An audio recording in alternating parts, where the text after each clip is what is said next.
देवरानी जी कलश गिराओ।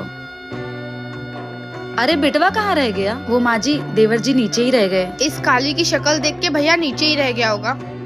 इसके साथ गृह प्रवेश करेगा मेरा भाई। कहाँ ये काली और कहाँ मेरे भैया। चल अच्छा चालू कर।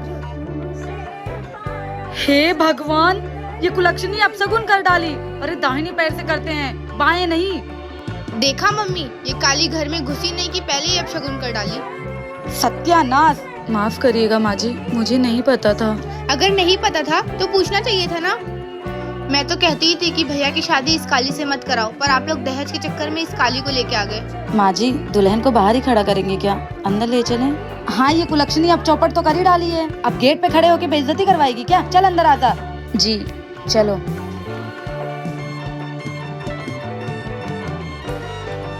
तू चल अंदर। गवार कहीं की। दीदी मुझे यहाँ पे अच्छा नहीं लग रहा है। अभी पहला दिन है ना, इसलिए अच्छा नहीं लग रहा है। धीरे धीरे सब अच्छा लगने लग जाएगा।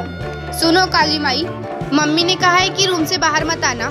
सारे रिश्तेदार बाहर बैठे हैं, तो अपनी ये काली सी शक्ल ना सबको दिखाने की जरूरत नहीं है। और भाभी आप इनके ही कमरे में दिन भर नहीं बैठे रहना है, बाहर बहुत सारा काम है। आप चलो घर का काम करवाओ। मेरे फ्रेंड्स आए हुए तो उनके चाय पानी का इंतजाम करो। जी। देखो इस घर के लोग थोड़ा घमंडी हैं, बहुत रूड बात करते हैं, लेकिन तुम फिक्र मत करो, तुम्हारी बहन जैसी जेठानी है ना, तुम्हें कभी फैमिली की कमी महसूस नहीं होने देगी। मुझे तो लगता है इस घर में आपके अलावा मुझे कोई पसंद नहीं करता है। ऐसी बात नहीं है, धीरे धीरे तुम्हें सब पसंद करने लग जाएंगे। तुम बहुत अच्छी हो। क्या दीदी सच में इन लोगों ने मुझसे सिर्फ दहेज के लिए शादी की है? शायद हाँ, तुम ज्यादा सोचो मत। अच्छा तुम बैठो, मैं आती हूँ। माँ जी कुछ काम है तो करवा लूं? नहीं, आज तेरी मुंह दिखाई है, जाके रेडी होके बैठ, आते ही होंगे सब लोग। चलो अच्छा हुआ इसका मुंह दिखाई उखाई खत्म हुआ। अरे माँ जी दुल्हन देखने नहीं गई? अरे क्या देखूं, उस काली की शक्ल देखी तो हूँ। अरे माँ जी रस्म है। अच्छा ठीक है जाती हूँ।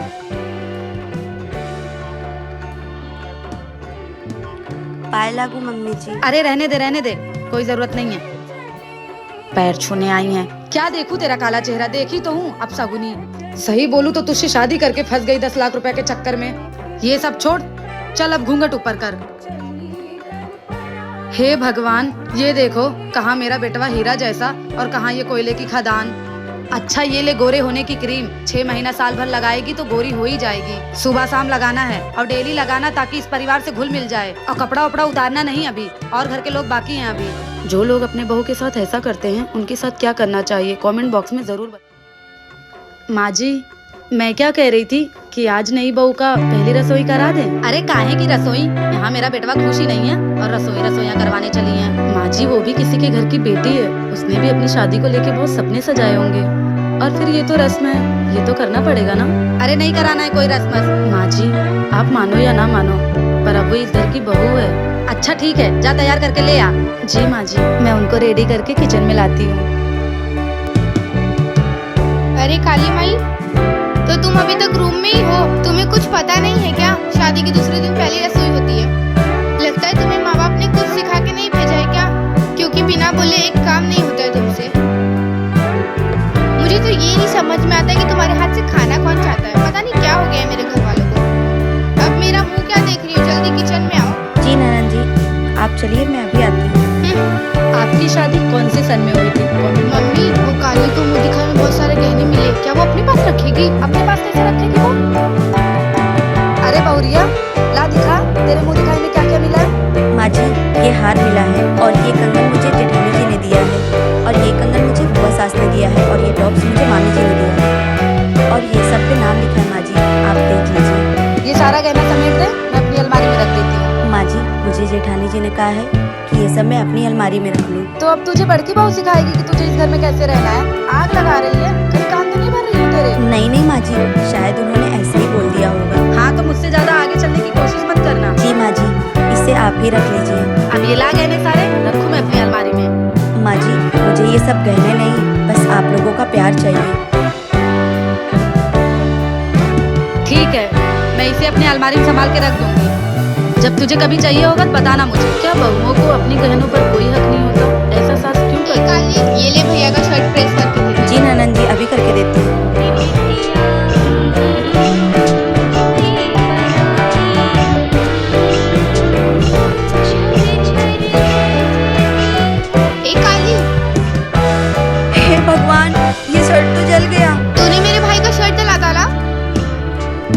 नहीं ननन जी, वो मैंने जानबूझ के नहीं जलाया है। अच्छा करते हैं माँ और भैया जो तुझे मारते हैं, तू इसी के लायक है। ननन जी जबान संभाल कर बात करिए, मैं भाभी हूँ आपकी। मुझसे ऊंची आवाज में बात करेगी? कंट्रोल ननन जी। तेरी हिम्मत कैसे हुई मेरा हाथ पकड़ने की? तुम्हारी माँ की मार इसलिए सहती हूँ क्योंकि वो मुझसे बड़ी है, और तुम्हारे भैया की मार इसलिए सहती हूँ क्योंकि वो मेरे पति हैं। अब तू इस पूरे परिवार का मार सहे। तो इस गलतफहमी में मत रहना कि मैं तुम्हारा भी मार सकूंगी। बहुत ज्यादा जबान चलाने लगी है। अब तुमको ये बात जिस चीज को बतानी है ना, बता दो जाके। मैं किसी से डरती नहीं हूँ। मैं सबके सामने चुप इसलिए रहती हूँ क्योंकि मैं सबकी इज्जत करती हूँ। तुझे तो मैं बाद में देख लूंगी। नेक्स्ट पार्ट के लिए कमेंट करें।